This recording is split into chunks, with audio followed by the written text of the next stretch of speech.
Bem-vindo, bem-vinda. Essa é a nossa aula 12 do Evangelho Gnóstico de Tomé. Nessa sequência de vídeos, nós fazemos a leitura dos aprendizados, dos logions, como são chamados, né? Dos ensinamentos que constam no Evangelho de Tomé. O Evangelho de Tomé é também chamado de Evangelho Gnóstico ou Evangelho Apócrifo. Apócrifo vem da palavrinha secreto. Por quê? Era um evangelho reservado apenas para o conjunto mais próximo de discípulos, não para todos os discípulos, não para todos os que ouviam Jesus frequentemente, mas apenas para os que estavam no círculo mais próximo de Jesus. Bom, essas mensagens eram consideradas apócrifas porque eram mensagens destinadas a um nível maior. São mensagens que têm espiritualidade, são mensagens que têm uma profundidade e segredos que Jesus queria, então, passar apenas para os seus discípulos. Bom, bora lá então. Começamos com as palavras que estão escritas no início do Evangelho de Tomé. Estas são as palavras secretas que o Jesus vivo pronunciou e que o gênio Judas Tomé escreveu. Já falamos muito anteriormente sobre quem foi Judas Tomé, falamos sobre os discípulos, essa já é a 12ª aula. Então, se você não é inscrito, se inscreva, assista as outras aulas também e vai receber também o alerta, se marcar o sininho. Então, marque também o sininho e aí você vai receber o aviso também nas próximos vídeos que a gente lançar aqui no canal. Esse é um canal que a gente fala de espiritualidade, a gente fala de espiritismo, a gente fala dos evangelhos, fala sobre história, fala sobre filosofia de uma maneira geral. Então, tem muito conteúdo bacana para a gente se espiritualizar e evoluir como um ser humano, né? Evoluir espiritualmente e evoluir como um ser, que é o que a gente sabe que é o nosso objetivo de vida. Bora lá então. Então essa é a aula 12. Bom, como eu tenho feito, eu preparei aqui um resumo para a gente compreender a história dessa época, né? A gente já falou anteriormente na aula passada sobre o judaísmo primitivo, lembramos o que significa hebreus, né? Lembramos, falamos sobre o povo semita, falamos sobre o povo fugiu, foi para o Egito, né, por causa de uma grande seca. No Egito foram escravizados, voltaram para cá, para essa região. Depois, em 1250, retornaram então para a região aqui, atualmente conhecida como a região da Palestina, né? Muito bem, depois foram invadidos pelos babilônios e por aí vai. Já falamos tudo isso na aula passada. Muito bem, e dando continuidade, então, os babilônios invadiram, levaram, destruíram tudo, inclusive destruíram o templo de Jerusalém, levaram os judeus todos como escravos, levaram uns 70 mil como escravos para a Babilônia, para servir de escravos, né? Porém, teve uma região que eles não invadiram, que foi Samaria. Já falamos sobre isso também, né? A região de onde derivaram então os samaritanos, né? Os samaritanos eles se julgavam até superiores por causa disso, porque era uma região ali que eles se achavam, puxa, a gente não foi destruído, a gente não teve invasão aqui, então nós somos realmente os escolhidos, nós estamos seguindo corretamente a Torá, a Bíblia judaica, né? O Pentateuco judaico, então nós somos os escolhidos, então formou-se esse pensamento ali. Bom, então dando continuidade, né? Depois, 50 mil, depois que a Pérsia invadiu a Babilônia, e era guerra constante, né? Apesar de que estamos falando de períodos aqui de 500 anos, né? Estamos dando pulos aqui de vários anos, 200, 300, cada vez que a gente conta uma invasão nova. Mas mesmo assim, tinham muitas guerras, né? Então, em 535, a 516, 50 mil judeus foram então libertados após a Pérsia ter invadido a Babilônia e dominou toda a região. E aí, depois de um tempo, eles liberaram, então, os judeus para voltarem para casa. E 50 mil judeus voltaram, então, para essa região aqui da Judéia, Galiléia, Samaria, né? Toda essa região onde eles ocupavam, e cada um voltou para sua casa. Na volta, encontraram, então, um povo com uma religião muito parecida com eles, que eram justamente os samaritanos. Só que eles se julgavam os escolhidos por Deus, como eu comentei agora há pouco. Acreditavam nos Kohanim, um clã sacerdotal que foi criado. Em 516, o novo templo ficou pronto, surgem então os saduceus, junto com o novo templo que foi erguido, né, que tinha sido destruído o templo anterior, e agora eles criaram então um novo templo aqui em 516 ficou pronto. E aí foi criado o Partido dos Sacerdotes, o Partido das Elites, que era o Partido dos Saduceus, né? Então a gente tinha os samaritanos, agora surgiram também os saduceus, e em 456 a.C. surge então uma forte campanha entre o povo judeu de não mistura, de manter a raça, né? Isso começou mais ou menos ali em 450, 456 a.C. O retorno a Jerusalém gerou uma reescrita da Torá, uma outra informação importante. Então, quando eles retornaram, houve ali uma reescrita de alguns pontos da Torá. Em 333 a.C., foi aonde nós paramos na última aula, Alexandre o Grande derrota então a Pérsia, que estava dominando ali aquela região, principalmente a região ali a nordeste, acima da Galiléia, da Judéia, né? Alexandre o Grande derrota a Pérsia e conquista toda a região, inclusive a região aqui dominada aqui pelos judeus, que era a Galiléia, Judéia, toda essa região aqui de baixo também. E com essa vitória de Alexandre o Grande, né, ele trouxe o período que se chama um período de helenização, né, um período aonde a cultura, a filosofia grega invadiu toda essa região. Inclusive, Alexandre Grande foi um grande conquistador, né? Então, não só essa região toda, como o Egito também, toda parte ali do Egito foi invadida, foi muita coisa destruída, mas muita coisa também construída ou reconstruída, né? Alexandria, por exemplo, foi uma cidade que foi reerguida nessa época da helenização também. Então, trouxe toda aquela filosofia e cultura grega. Por que eu estou falando sobre isso? Porque é muito importante para a gente poder estudar os Lógions, a gente entender como que se formou a cultura desse povo da época. Para a gente entender o pensamento dos primeiros cristãos, precisamos entender como se formou a cultura desse povo que vivia nessa região. Então, os judeus aí começaram a ter uma influência muito forte dos gregos, e principalmente da filosofia. E muitos deles começaram a gostar muito da filosofia grega. Então, tudo isso veio com a chegada dos gregos, a chegada de Alexandre o Grande, derrotando então a Pérsia e o período de helenização. Por exemplo, nunca foi encontrada uma versão mais antiga do que a de origens para a Bíblia hebraica. A Bíblia hebraica, a versão mais antiga encontrada, foi a de Orígenes,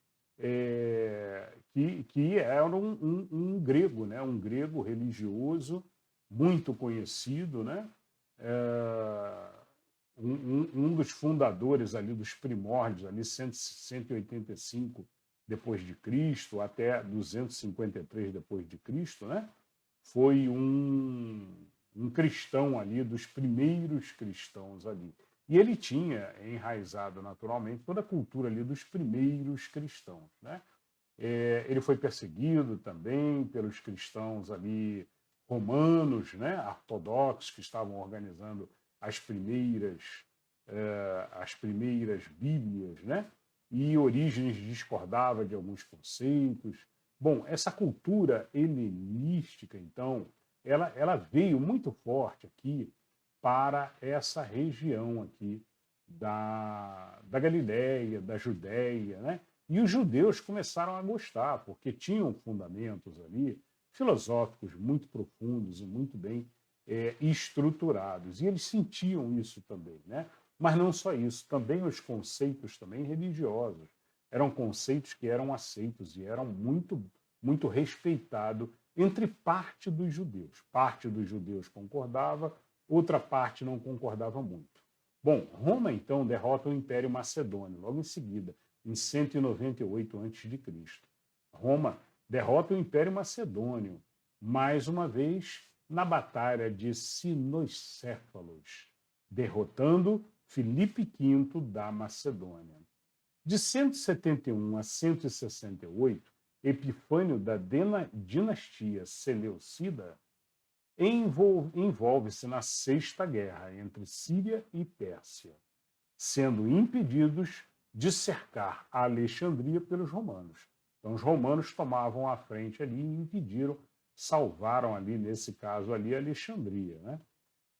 Que recuaram, então, e então focaram, então, na Judéia e tentaram, então, helenizá-la de vez, né?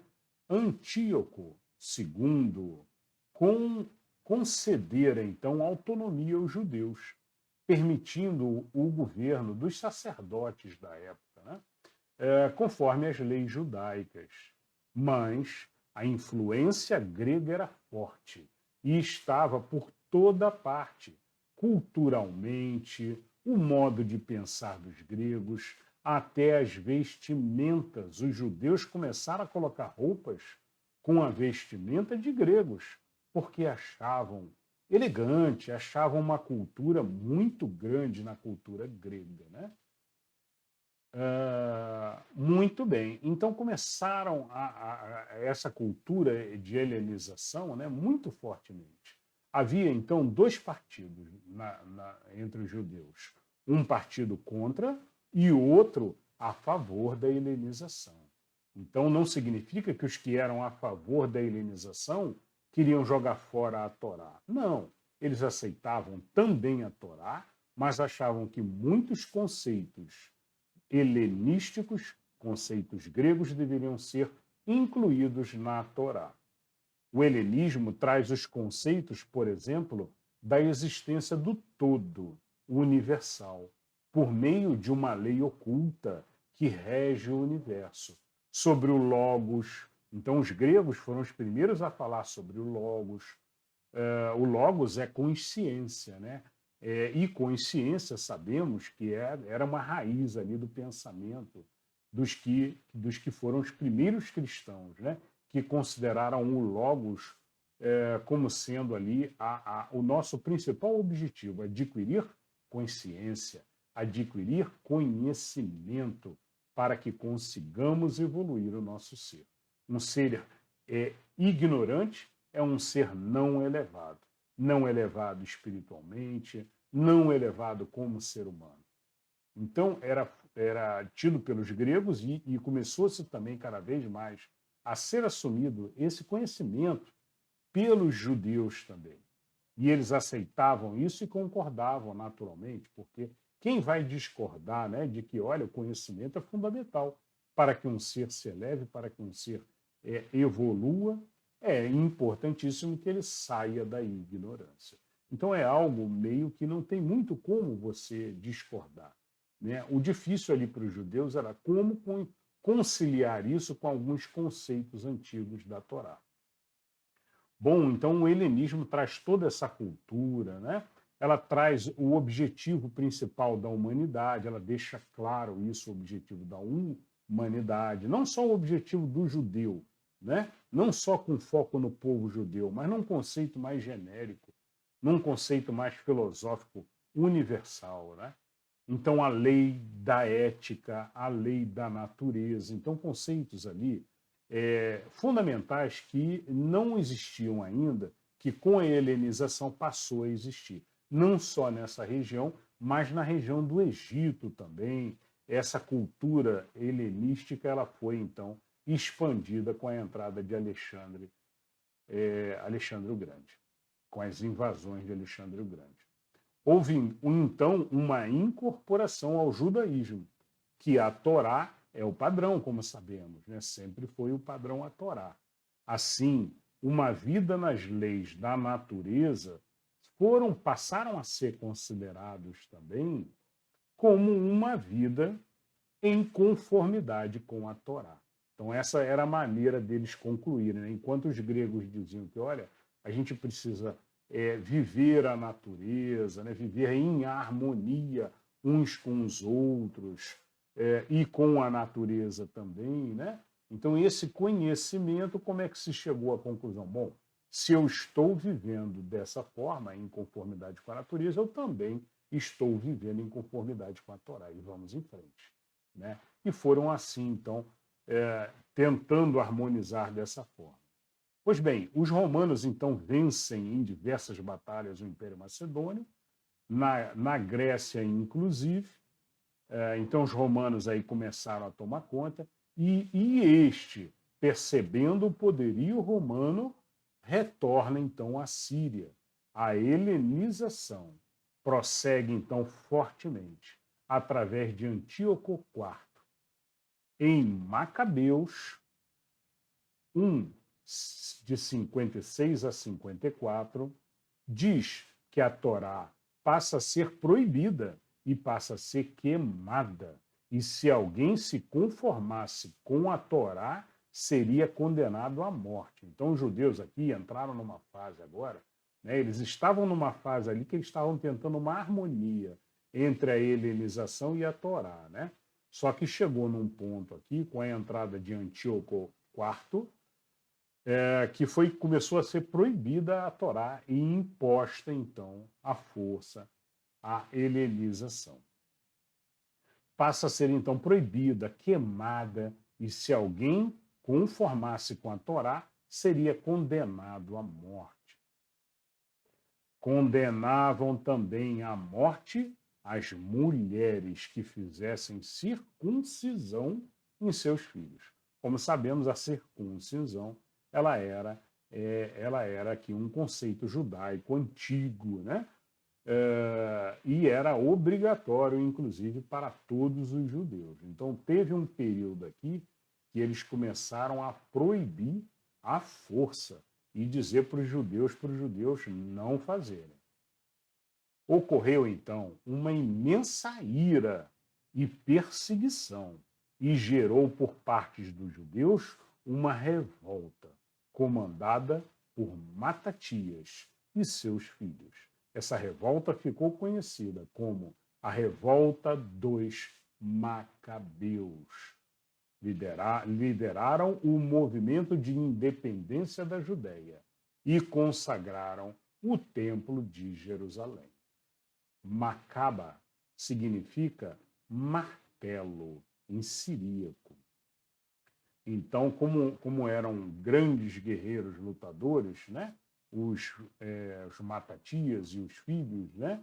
Eles receberam esse nome, então, vindo de Macaba, e chamou-se, então, a revolta dos Macabeus. Em 166 a.C., morre Matatias e assume o seu filho, Judas. Após a morte de Judas, assume Jonatas, que faz alianças com Roma e Esparta, visando mostrar Israel como uma nação livre. Israel tinha acabado de conseguir ali uma independência.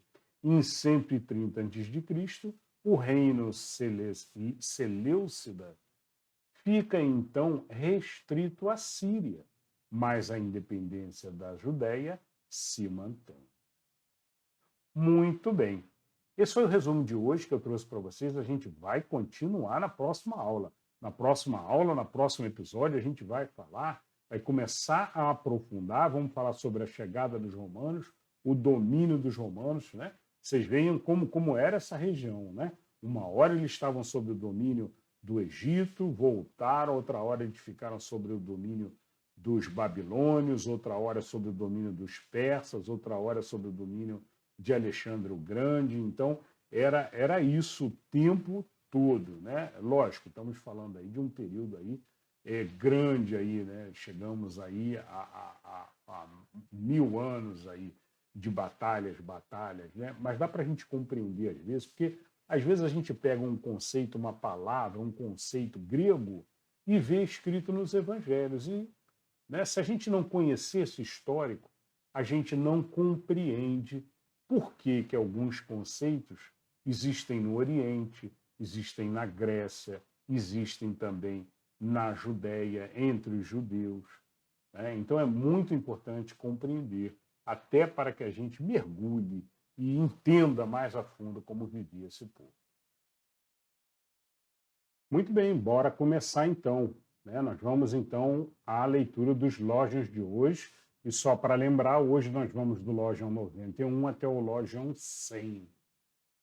Nós temos ao todo, no Evangelho de Tomé, 114. Então nós estamos chegando no finalzinho, né?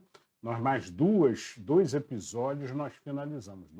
Duas aulas aqui nós finalizamos. Então, na próxima aula nós devemos ir até o 107, na outra até o 114. Bom, bora lá então. Vamos ao Lógion 91. No Lógion 91, eles disseram: dize-nos quem és, para que possamos crer em ti.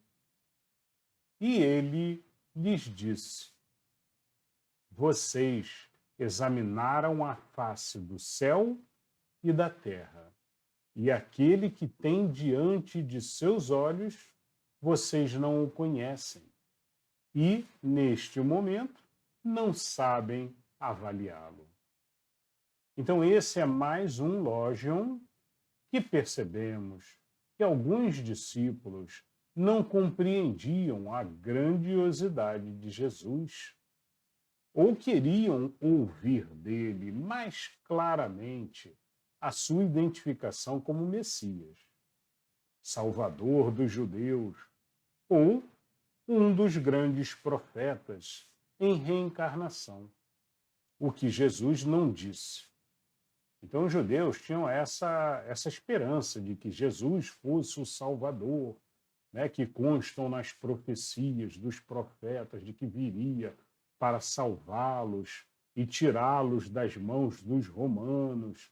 Então eles tinham muito essa ideia de que um dia iria vir um Salvador, um Messias, para tirá-los e para guerrear, para causar uma guerra, para tornar os judeus o grande povo e a grande nação sobre todos os outros, né? Uma visão que não era o objetivo de Jesus, como nós sabemos, né? Jesus era um mestre, e um mestre espiritual que passou durante toda a sua vida uma mensagem, uma grandiosa mensagem de vida, de como viver, como encontrar o reino de Deus, como que as pessoas devem, então, tratar-se uns aos outros, amar a Deus sobre todas as coisas. Então, eram fundamentos, acima de tudo, fundamentos de vida, de como viver, eram ensinamentos de um mestre, e não de um guerreiro, de alguém que ia provocar uma revolução, uma revolta ou algo desse tipo. Bom, então Jesus nunca disse isso. Vemos situações semelhantes narradas nos livros sinóticos, por exemplo, em que Jesus não se declara Messias, Salvador do povo judeu, contra o jugo romano. Então a gente tem nos sinóticos também. Sinóticos são aqueles 3 livrozinhos que têm muita similaridade entre eles, né? Então são chamados sinóticos. Mas também lá Jesus não se declarou como Messias ou como o grande Salvador que está nas profecias, não. Bom, na verdade, ele propunha reformas cuja profundidade, alcance e consequências ninguém, senão ele, Jesus, seria capaz de avaliar naquela época. Então, o povo era muito primitivo, né? Era muito primário, não tinha uma cultura elevada, mesmo depois com a helenização, como nós vimos, né? Que trouxe muita cultura, muita muito conhecimento novo também para os judeus, mas mesmo assim ainda era uma civilização, aliás, todas as civilizações daquela época, né? Não estou falando só dos judeus, mas todas as civilizações daquela época ainda eram civilizações muito ainda primárias, né? Carente ainda de muito conhecimento e evolução espiritual. Mas Jesus trouxe, então, a sua mensagem. Bom, esse foi o 91. Vamos ao Logion 92. Jesus disse disse, busquem e encontrarão. Mas as coisas que vocês me perguntaram naquele tempo e que ainda não lhes disse, agora que tenho apraz dizê-lo, vocês não perguntam. Muito bem, então mostra um conceito aqui gnóstico, né? Quando Jesus começa falando busquem e encontrarão, a gente já sabe. É conhecimento, é aprendizado, é evolução, conhecimento do universo, do todo. Né? Como é que funciona tudo? Né? Deus, o universo, cosmogonia, é tudo, né? É conhecimento. Então, mostra o conceito gnóstico da busca associada ao conhecimento. A elevação do ser se faz com estudo e aprendizado constante. No início, Jesus passava conceitos mais básicos aos discípulos. Por isso é que Jesus diz aqui, olha, aquelas mensagens que vocês me perguntavam, né, e eu não respondia, né, agora que me apraz, ou seja, agora que eu posso falar, né, que me agrada falá-lo, né, por saber, inclusive, que eles já tinham condição de receber as mensagens, né, os discípulos não perguntavam mais. Então, no início, Jesus passava conceitos mais básicos aos discípulos, mas agora estavam eles prontos a receber as respostas, mas não perguntavam. Uma simples provocação do Mestre a seus discípulos mais próximos. Busquem e encontrarão. E essa mensagem, busquem e encontrarão, Jesus passou para os discípulos.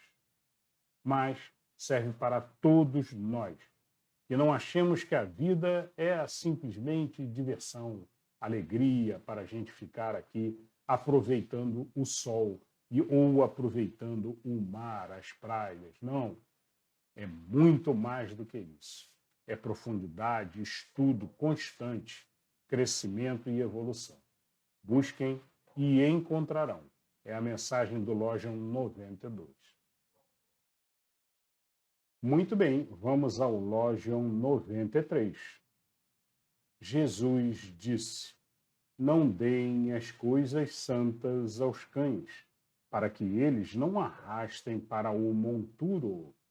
Não atirem pérolas aos porcos, para que não façam delas 3 pontinhos. Esses 3 pontinhos significa que o documento, nesse pedaço aí, se perdeu. Ele está com um buraquinho, está com alguma que não foi possível identificar o final. Mas a mensagem é bem clara, então ali não precisa nem você substituir, né? Jesus está chamando a atenção, dizendo, olha, não deem coisas de valor a quem não vai saber utilizá-las.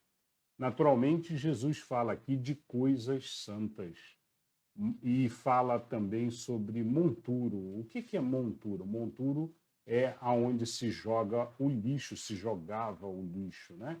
Um local onde se armazenava lixo e coisas velhas, né? Não atire pérolas. Então, Jesus fala de coisas santas para os cães e pérolas para os porcos, né? Tanto coisas santas quanto pérolas significam conhecimento, aprendizado, né? Então, segue o conceito aqui das escolas herméticas, que eram comum em todas as épocas, né? Já falamos da escola de Pitágoras também. A escola de Pitágoras, para entrar era dificílimo, você levava ali passava por várias etapas de teste para que você mostrasse que realmente você conseguiria entrar, né? E depois que entrasse, o aluno novo tinha que ficar calado, não podia perguntar, não podia, durante 3 anos. Os 3 primeiros anos eram de audição, apenas ouvindo. Então eram escolas muito rigorosas, né? Mas o nome Herméticas vem de Hermes, do Egito, Hermes Trismegisto. Talvez uma das mais antigas escolas assim, né? E Hermes também tinha esse conceito de, olha, guardar as informações, as mensagens, o aprendizado profundo, avançado, apenas para os alunos que estão no nível avançado. Não adianta você dar aprendizado, dar conhecimento elevado para quem não vai absorver, para quem não vai compreender, para quem está no primeiro nível. Para esses não adianta, né? Então essa mensagem aqui, ela é bem nesse sentido. Olha, se você der coisas santas para cães, eles vão levar para o lixo. Se você der pérolas para os porcos, eles vão 3 pontinhos aqui que se perdeu. Mas provavelmente deve ser comê-las ou então arrastá-las para a lama, alguma coisa assim devia estar escrita aqui. Bom, então a mensagem é bem essa, é de que, olha, conhecimentos guardados são para alunos e discípulos mais avançados. Ou guardados, que a gente usa aqui o termo guardados, é secretos, né? Os conhecimentos mais avançados são conhecimentos secretos. Até hoje em dia a gente sabe que, olha, eu não posso ensinar matemática avançada para um aluno que não passou pelo estudo básico de matemática. Da mesma maneira, quando a gente fala de espiritualização e crescimento do ser, é uma escada de elevação. Eu não posso ensinar ensinamentos avançados para a maioria da população. Por quê? Porque não saberão compreender ou, se compreenderem, não saberão utilizar da forma correta na direção do bem. Então, existiram outras escolas na mesma linha, escolas herméticas, como se fala, acabou se usando o nome por causa de Hermes, né? Herméticas. Mas existiram diversas outras, né? Tantas outras escolas guardavam o ensino avançado para os alunos mais avançados. Bom, é isso. Esse é o Logion 93. E esses ensinamentos mais avançados a gente encontra nos evangelhos apócrifos, que são justamente guardados, né? Secretos, podemos entender assim também. São evangelhos de um nível avançado, que Jesus passava só para os discípulos mais próximos a ele, os discípulos que estavam na roda central de discípulos, os 12, 15, 18, 20 no máximo, que estavam ali sempre com ele. Muito bem, estamos lendo o Evangelho de Tomé nesse episódio, nessa sequência de vídeos, mas aqui no canal a gente vai passar por vários outros evangelhos também, apócrifos e vários outros assuntos. Por isso, se não se inscreveu, inscreva-se e deixe seu like. Bom, bora lá então para o Logion 94 agora. Jesus disse: quem procura, achará, e quem bate a porta, lhe será aberta. Bom, mais uma vez, um conceito gnóstico do conhecimento para a elevação do ser. Né? No Espiritismo, a gente tem como uma premissa básica do Espiritismo amar ao próximo e estudar. São princípios fundamentais do Espiritismo. Né? O estudo como base também de crescimento e evolução do ser. E a gente sabe que quando fala estudo, tanto no gnosticismo, quanto em qualquer escola dessas herméticas, né? Conhecimento, adquirir conhecimento, não é só o estudo daquela doutrina específica, não. É o estudo do todo, do conjunto todo de doutrinas, de aprendizado. E aí você pode, então, tomar o seu caminho e saber fazer a sua escolha. É o estudo da razão, do raciocínio. É a razão associada à fé. E com isso também você vem, então, o conceito de evolução gnóstica, sempre associado ao conhecimento. Quando Jesus fala, então, quem procura achará, mais uma vez, ele se refere a quem procura o conhecimento, quem procura o caminho de Deus, quem procura a elevação espiritual. É lógico que o ser que está caído, que não quer se levantar, que quer ficar na praia aproveitando a vida, que acha que a vida é só isso, né? Aproveitar é festa, balada e praia, e esse daí não quer. E esse não adianta você colocar na frente de Sócrates, e Sócrates dar uma belíssima palestra explicando ética, moral, né? O próprio Sócrates disse uma vez: não adianta trazer aqui o pior dos políticos. Se ele não quiser, se ele não tiver a vontade interior de aprender, de evoluir, de melhorar, ele não vai conseguir fazer o aprendizado. Então, tudo começa com uma vontade interior de cada um. E esse Logion sinaliza isso, né? Mais um ensinamento que instiga, então, ao estudo. Sempre que se fala em busca, como lemos acima, né? E como lemos anteriormente também, é um conceito gnóstico e está referenciando a busca pelo conhecimento, pela elevação do ser, que vem principalmente através do aprendizado.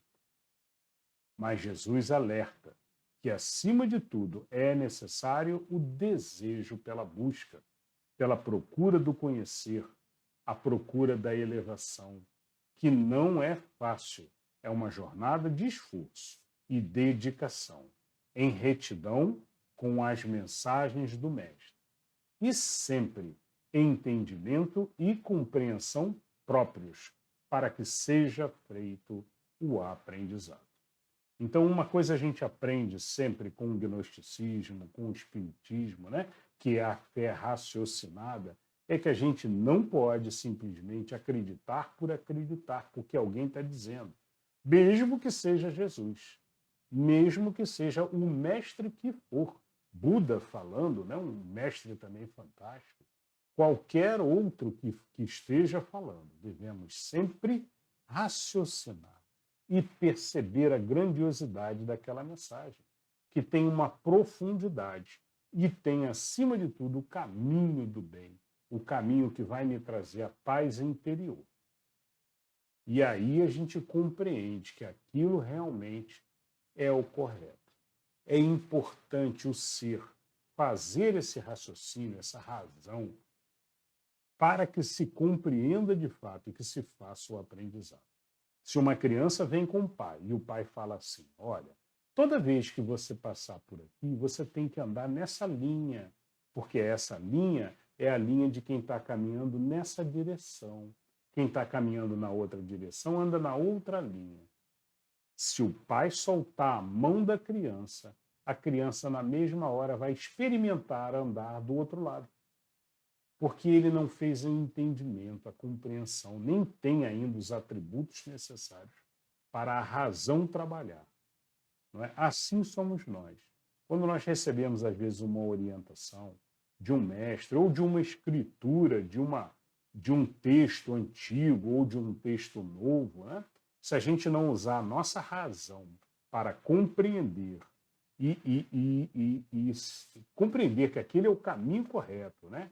É assumir aquilo, perguntar dentro de nós se aquilo realmente nos leva para um caminho melhor, para o caminho de Jesus, para o caminho que nos mostra que é um caminho de paz, de amor, de alegria, de felicidade, por que eu vou naquele caminho, né?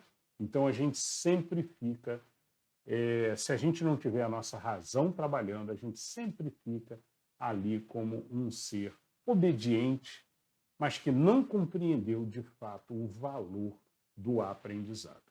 Por isso é que é muito importante o estudo. E, como diz Jesus, quem procura achará. A porta lhe será aberta. Quem bate, a porta lhe será aberta.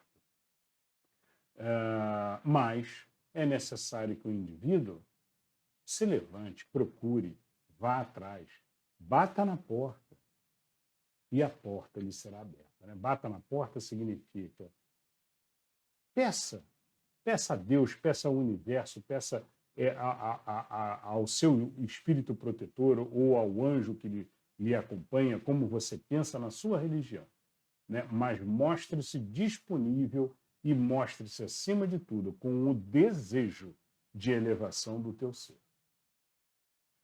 Bom, é isso, né? Jesus alerta que, acima de tudo, é necessário o desejo pela busca, pela procura do conhecer, a procura da elevação, que não é fácil, é uma jornada de esforço e dedicação, em retidão com as mensagens do Mestre.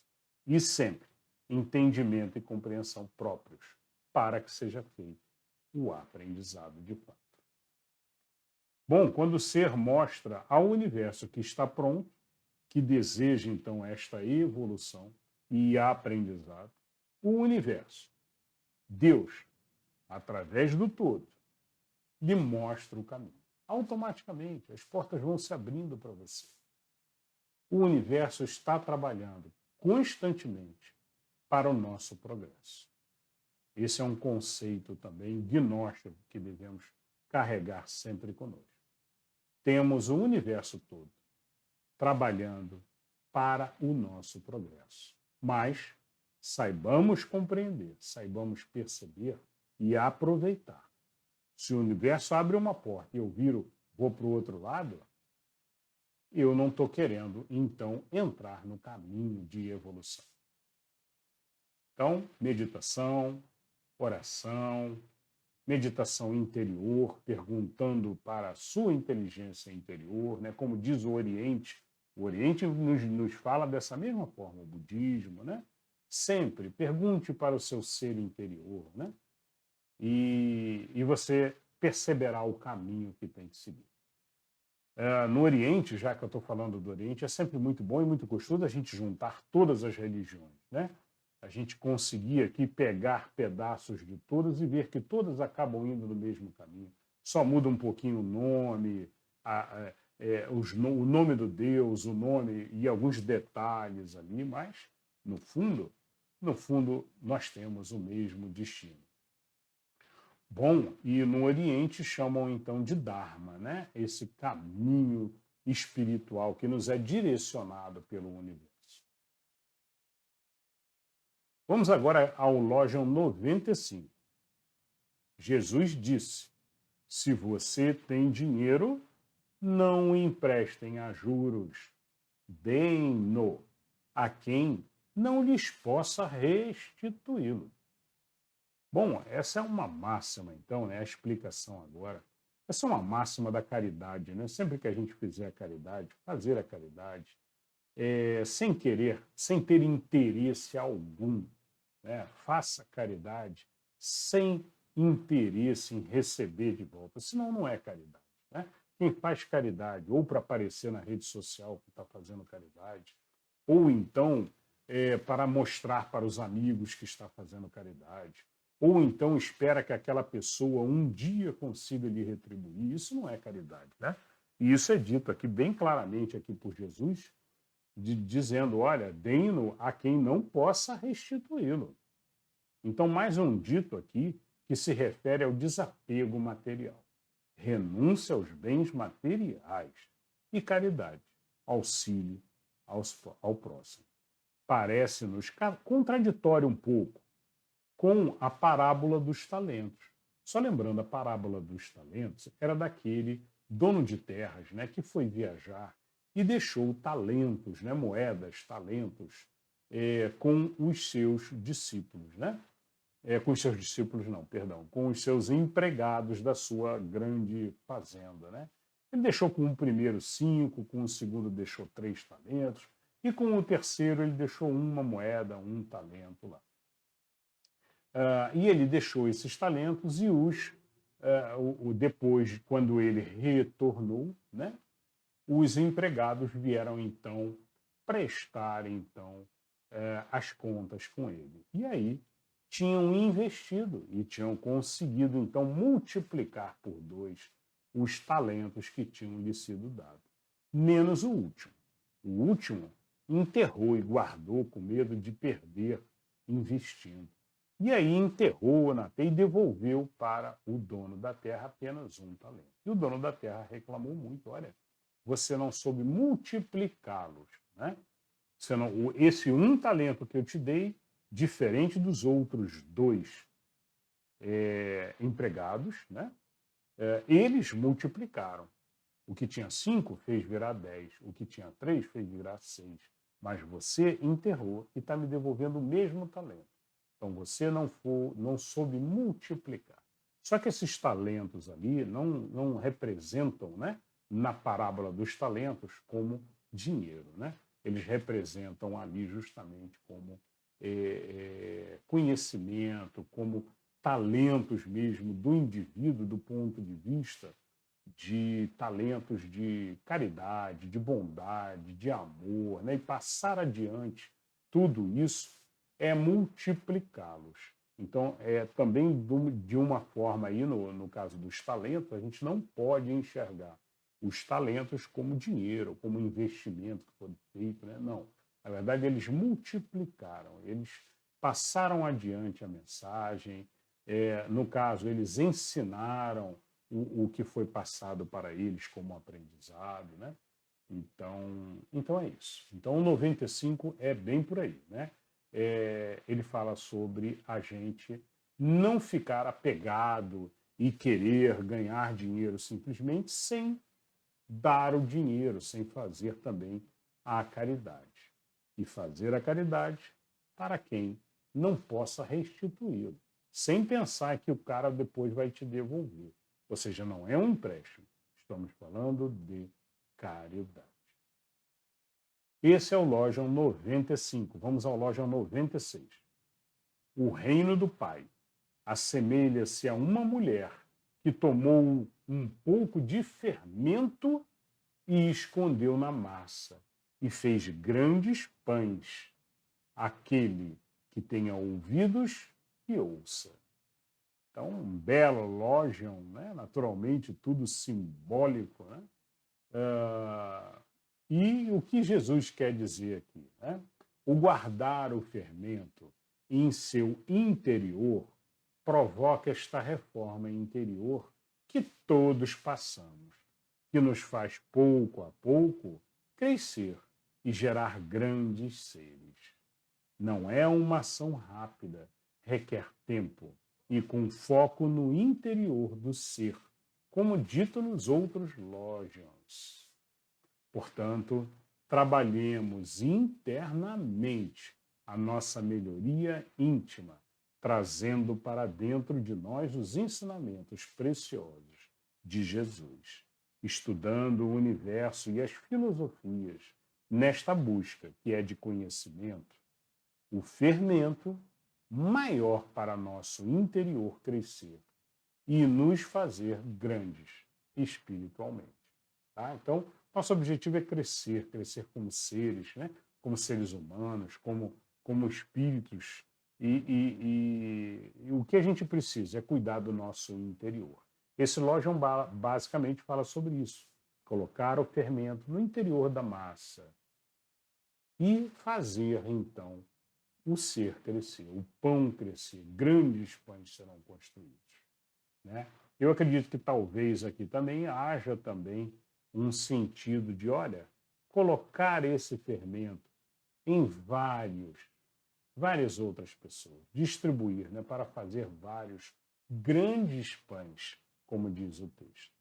Então é a mensagem também para os discípulos, para que eles mandassem adiante, então, a mensagem de Jesus, multiplicando e criando, então, grandes seres, fermentando e criando ao longo do tempo, e Jesus sabia que não era imediato, né? Por isso essa associação com fermentos, que ele sabia que precisa de tempo para fermentar e crescer. Por isso ele falou, aquele que tem ouvidos, que ouça. Muito bem, esse foi o Lojão 96. Vamos ao Lojão 97. Hoje nós vamos até o 100. Jesus disse, o reino do Pai é semelhante a uma mulher que leva um vaso cheio de farinha à medida que ela segue por um longo caminho, a alça do vaso se quebra e a farinha se espalha atrás dela pelo caminho.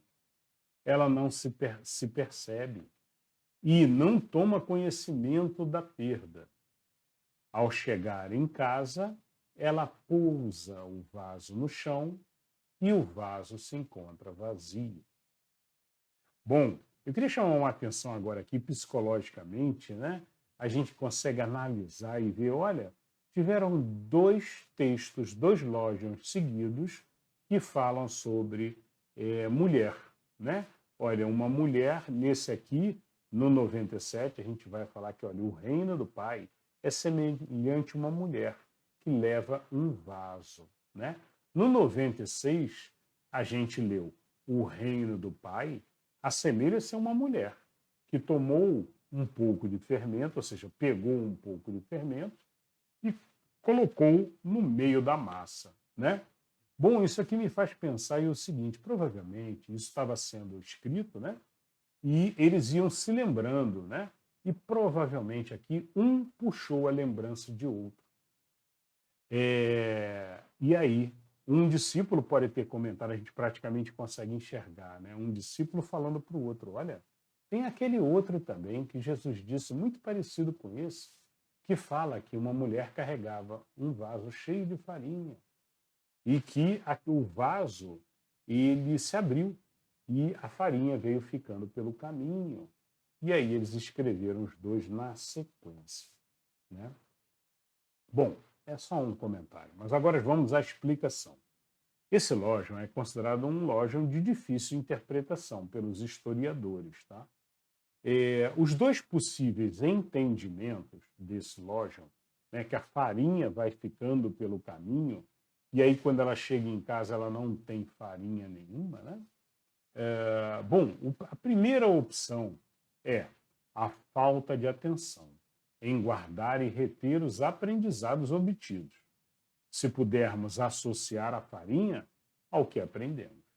Então, se a pessoa não souber guardar e reter esse aprendizado, ela vai deixando ao longo do caminho e vai esquecendo. E não vai colocando em prática, não vai absorvendo no seu interior. Esse é um possível entendimento desse lógico. O segundo possível entendimento é que a farinha representa, o perder a farinha representa, ao longo da jornada, ir deixando pelo caminho e desapegando a tudo, e inclusive aos nossos vícios, né? Às nossas falhas, aos nossos apegos exagerados à matéria. E a gente vai deixando isso na estrada, ao longo do caminho. E quando chegamos em casa, na presença de Deus, né? Aí o em casa representa na nossa verdadeira casa. Na presença de Deus, na presença do alto, né? Do mundo espiritual, que é a verdadeira vida, seríamos então este vaso que precisa se esvaziar da matéria, ou dos apegos da matéria, dos gostos exagerados da matéria, né?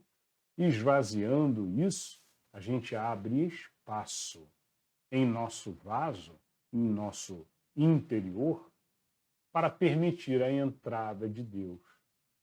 Então, um texto muito belo também, e existe esse discurso também no Oriente. Também no Oriente a gente encontra ditos semelhantes que falam, olha, precisamos esvaziar o nosso interior, e toda vez que a gente esvazia, a gente permite a entrada de Deus. A entrada de Deus entra com paz, com harmonia, com aquela sensação de completude, mas, acima de tudo, paz. E aí dessa paz se transforma em amor e o ser começa, então, a transbordar esse amor. Eu gosto mais do 2. E vocês? Gostam do 1, gostam do 2 ou tem uma terceira hipótese para esse texto? Escreva, deixe o seu comentário. Né? Como você vê, nós aqui estudamos juntos. Então, os historiadores têm as opiniões deles, às vezes, eu coloco as minhas também. Mas você também, faça a sua razão, o seu pensamento. Se você entende diferente, né, coloque nos comentários a sua maneira de compreender os lógions. Muito bem, vamos ao Lojão 98. Jesus disse: o reino do Pai é semelhante a um homem que desejou matar importante personagem.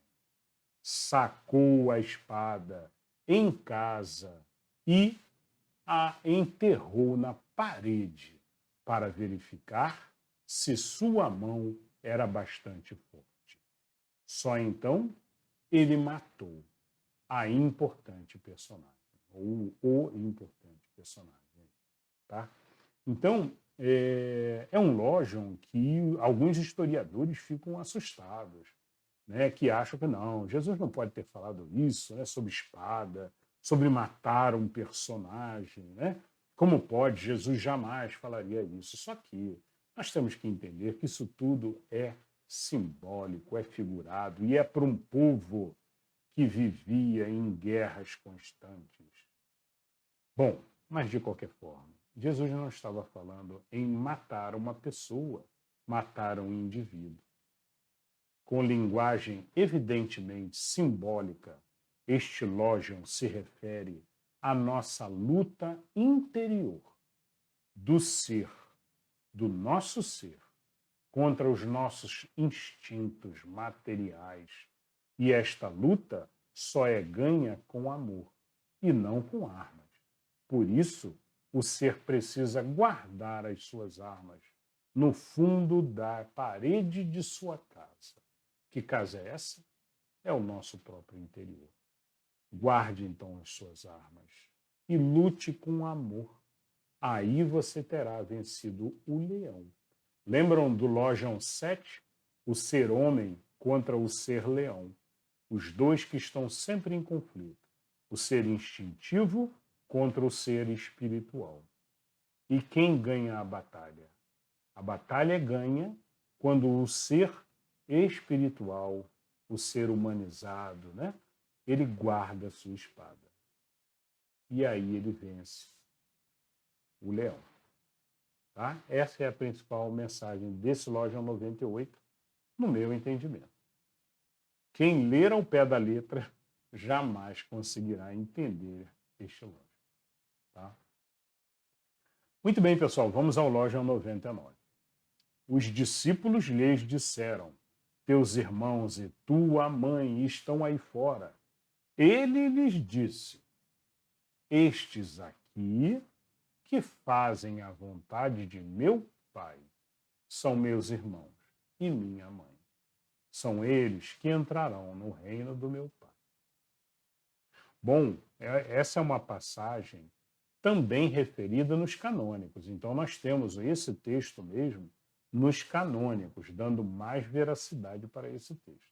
Talvez se fosse um texto só dos gnósticos, só do Evangelho Apócrifo, diriam, não, Jesus jamais falaria isso. Mas esse texto está também nos canônicos, segundo a qual os parentes tinham vindo em uma tentativa de levar Jesus de volta para o lar, pelos riscos que corriam. Então, os parentes, né, a mãe de Jesus, os irmãos de Jesus, tinham ido lá para convencê-lo a voltar, porque sabiam que ele estava numa região e ele estava ali correndo risco de vida, inclusive, e queriam que ele voltasse.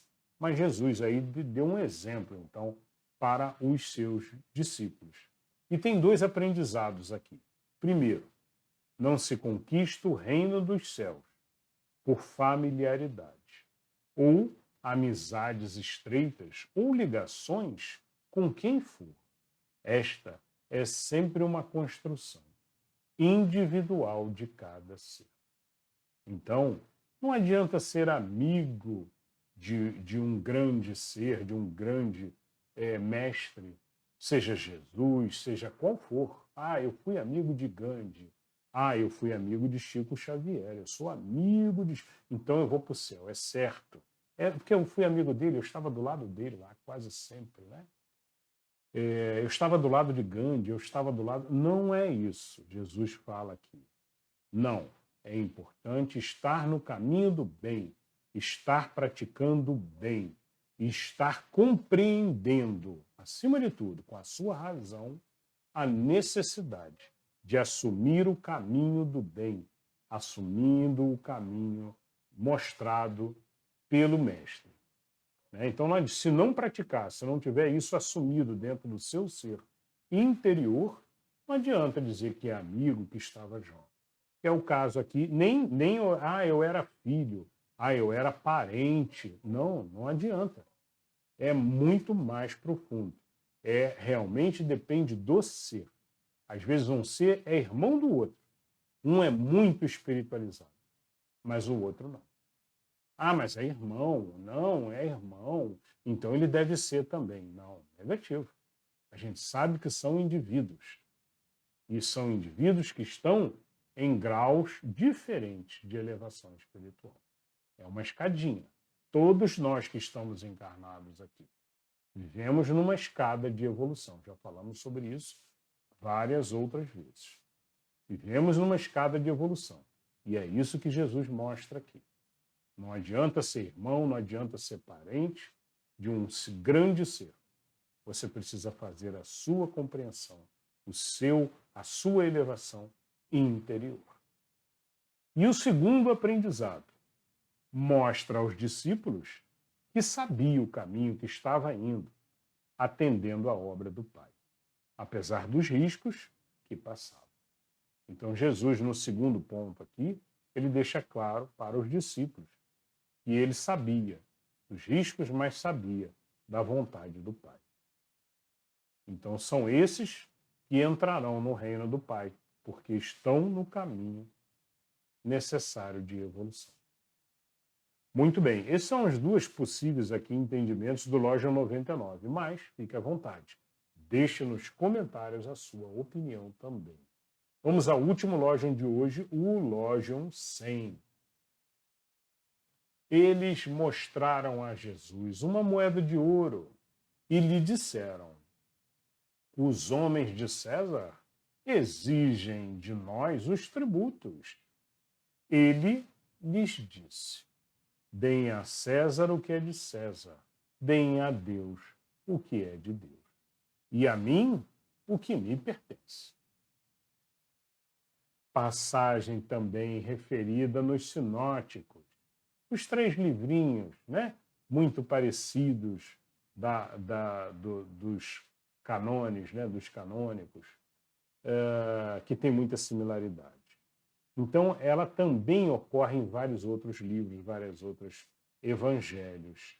Então, é uma frase realmente que ocorreu, deve ter ocorrido de fato. Não aparece a referência, nos canônicos não aparece a referência. E a mim, o que me pertence. Que Jesus teria dito isso, retiraram dos canônicos. Mas aqui aparece. E é fácil da gente compreender o que Jesus está dizendo que lhe pertence. Jesus separa e deixa claro o desapego aos bens materiais, a transitoriedade e a devida importância a dar a Deus e os trabalhos, a honra e a consagração dos atos, o trabalho de busca interior. Então Jesus chama a atenção aqui para o desapego do dinheiro. O que é dinheiro? Dá a César.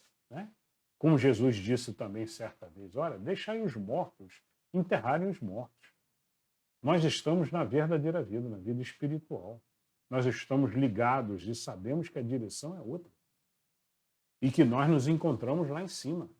Então deixai que os mortos enterrem os mortos. E aqui Jesus fala, dá dinheiro para o César, porque o dinheirinho é dele. Para a gente não é importante, para eles pode ser.